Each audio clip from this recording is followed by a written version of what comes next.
Cette école a été transformée en hôpital temporaire début avril pour les patients atteints de la Covid. Avec la baisse du nombre de cas à Shanghai, le dernier des patients ici a été renvoyé chez lui la semaine dernière.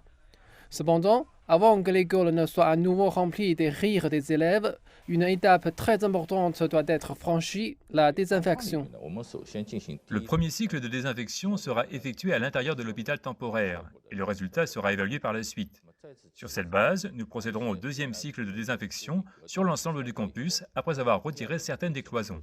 Nous avons suivi l'équipe de désinfection et sommes entrés dans le lieu où plus d'un millier de patients atteints de la Covid ont été traités. Nous devons porter un équipement de protection complet car l'endroit est toujours considéré comme risqué avant la fin de la désinfection.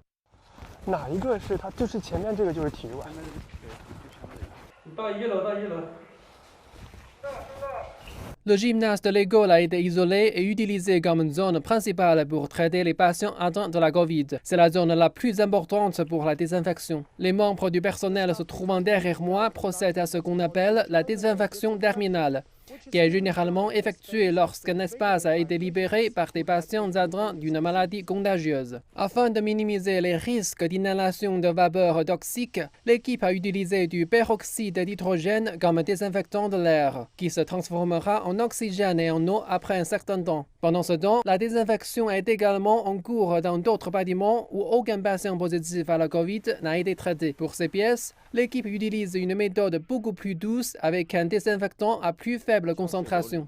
À l'intérieur de l'école, nous pulvérisons et essuyons principalement les surfaces. Dans le cas de zones telles que les salles de bain, nous ajoutons du chlore dans les tuyaux pour les désinfecter et nous assurer que la zone est sûre. La désinfection n'est que la première étape vers la réouverture d'écoles comme celle-ci. Shanghai a suspendu les cours en personne pour les écoles primaires et secondaires depuis le 12 mars de cette année. Pour l'instant, il n'y a toujours pas de date précise de retour des étudiants.